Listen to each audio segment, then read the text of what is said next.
तुम्हाला देखील वाटतं का की प्रेमाला वयाचं काहीही बंधन नसतं, की कोणत्याही वयामध्ये कोणावरती देखील प्रेम होऊ शकतं?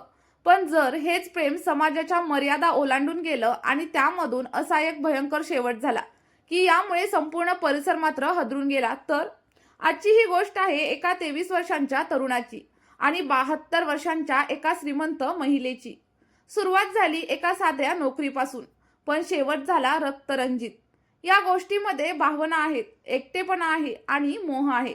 आणि शेवटी एक असा निर्णय आहे ज्याने 3 आयुष्य कायमची उद्ध्वस्त केली.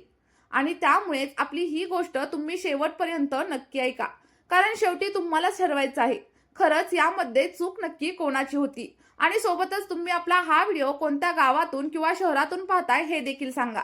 ही गोष्ट आहे रोहन नावाच्या 23 वर्षांच्या मुलाची, जो पुण्याजवळच्या एका छोट्या गावातून शहरामध्ये आला होता. घरची परिस्थिती साधी, वडील शेतमजूर आणि आई घरकाम करणारी.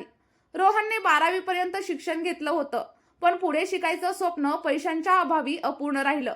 त्यामुळे तो शहरात कामाच्या शोधात आला. अनेक ठिकाणी त्याने प्रयत्न केले, कधी हॉटेलमध्ये वेटर, कधी ऑफिसमध्ये पिऊन, पण कुठे स्थिरता मिळाली नाही. कमी पगार, राहण्याची अडचण आणि सततची होणारी धावपळ यामुळे तो मात्र मानसिकदृष्ट्या थकलेला होता. पण हार मानायची त्याची अजिबात तयारी नव्हती. आणि अशा वेळी मुंबईमधील एका आलिशान सोसायटीमध्ये सविताबाई देशमुख या नावाच्या 72 वर्षांच्या महिला राहत होत्या. त्यांचे पती माधवराव देशमुख, वय वर्ष 78, हे रिटायर सरकारी अधिकारी होते. पैसा, प्रॉपर्टी, मोठं घर, सगळं काही होतं त्यांच्याजवळ. पण एक गोष्ट नव्हती, ती म्हणजे साथ. त्यांचा एकुलता एक मुलगा निखिल परदेशामध्ये स्थायिक झाला होता. वर्षामधून एकदाच तो भारतात यायचा आणि त्यामुळे या दोघांचंही आयुष्य अगदी एकटेपणात जात होतं. एक दिवस निखिलने पेपरमध्ये जाहिरात दिली, वृद्ध दाम्पत्यांची काळजी घेण्यासाठी एक विश्वासू तरुणाची गरज आहे. राहण्याची आणि खाण्याची पूर्णपणे सोय दिली जाईल. आणि ही जाहिरात रोहनच्या नजरेमध्ये पडली आणि लगेचच त्याने संपर्क साधला. थोडीशी चौकशी झाल्यानंतर त्याला इंटरव्ह्यूसाठी बोलावण्यात आलं. रोहन जेव्हा त्या मोठ्या फ्लॅट समोर उभा राहिला, तेव्हा त्याच्या मनामध्ये एकच आशा होती, कदाचित हेच त्याचं आयुष्य बदलण्याचं ठिकाण ठरू शकतं.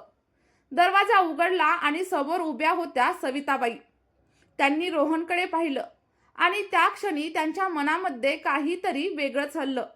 अनेक वर्षांनी त्यांच्या आयुष्यामध्ये एक तरुण व्यक्ती आलेला होता. रोहनने नम्रपणे कामाबद्दल सांगितलं. निखिलशी फोनवरती बोलणं झालं आणि त्यानंतर शेवटी रोहनला तिथे नोकरी देखील मिळाली. पहिले काही महिने सगळं काही अगदी सुरळीत चाललेलं होतं. रोहन घरामधील सगळी कामं अगदी मनापासून करायचा. स्वयंपाक, साफसफाई, औषधं देणं, डॉक्टरांकडे नेणं, आणि तो इतका जास्त प्रामाणिकपणे काम करायचा की सविताबाई आणि माधवराव त्याला अगदी आपल्या मुलासारखंच मानू लागले. रोहनला देखील तिथं घरासारखंच वाटू लागलं.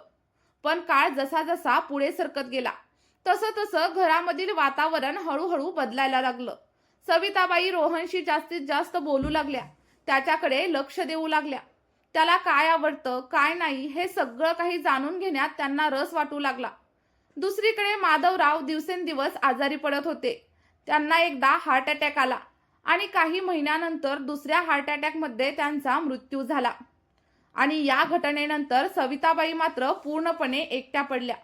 घर मोठं होतं, पण त्यामध्ये शांतता आणि एकाकीपणा होता. त्या दिवसभर शांत बसून राहायच्या. त्यांच्या आयुष्यात एकच व्यक्ती उरली होती आणि तो म्हणजे रोहन. तो त्यांना समजवायचा, त्यांच्यासोबत वेळ घालवायचा. हळूहळू दोघांमध्ये एक वेगळंच नातं तयार होऊ लागलं.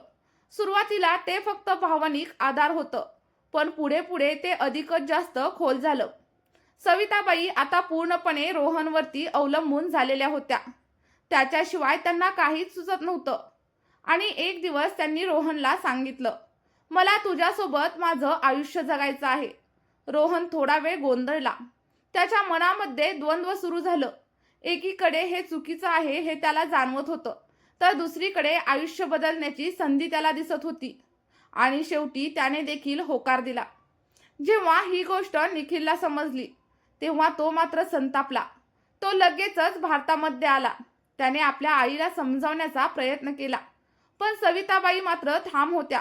त्यांनी स्पष्ट सांगितलं की त्यांनी निर्णय घेतलेला आहे. निखिलने रोहनला देखील समजावलं, पण काहीच उपयोग झाला नाही.